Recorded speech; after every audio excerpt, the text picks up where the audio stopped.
Welcome back to the third video in our introduction to Maintenance Logins Maintenance Connect Pro work order system. In our first video, we signed in as an order originator. We created a work order. And the second video, we signed in as an order approver, site-based role, approving the work order to proceed to maintenance. Now we are logged in as an administrator of maintenance. We're going to receive that work order, and we're going to assign that work order to a worker. One thing I would like to point out, I'm not going through every single role in this process, but there are various iterations of the administrator back office roles, so that depending on your staffing, if you have a clerk that would handle the receipt of work orders and the assignment, but not any of the admin functions of adding properties or any of that, there are roles for that as well. But the admin function works exactly the same as far as receiving work orders. So let's receive those work orders, or that work order that we created. So we're signed in, we go to receive, we click on that. And here is the work order that we created, the teacher's lounge. That sink is still leaking.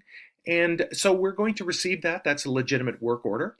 And so this is obviously a plumbing problem.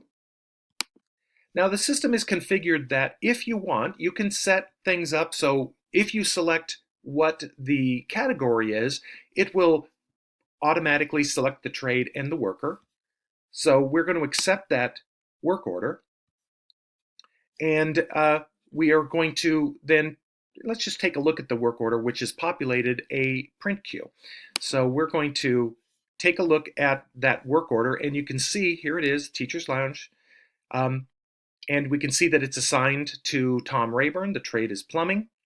So the system can auto assign. Also, but you don't have to. You can just assign a work order like this. Just select Dan Smithy, and we're going to accept that. This is really designed so that you can receive work orders throughout the day and be interrupted continuously, and so have to go back and forth. Because once you receive a work order, it drops from the list, and it populates a print queue. So you can assign based on just what you know in your head. You can assign based on the trade, and the trade would then look up, and any workers assigned in that trade would be auto assigned to that work order. Now, there are two ways that your guys can receive the work orders. There's the traditional printing out work orders, and when you receive a work order, the work order populates a print queue, and they just pile up in the print queue, and they're all in there, separated by page breaks. So the idea is you receive throughout the day, and then at some point, maybe when you take lunch, you're going to print them out. And so you just hit print, and there may be 30 work orders in there that will print one at a time. And when you get back, then they're all there, and you can distribute them to your workers. Also, the system is fully capable of sending the work orders electronically to the workers, and it will all work in a paperless fashion as well.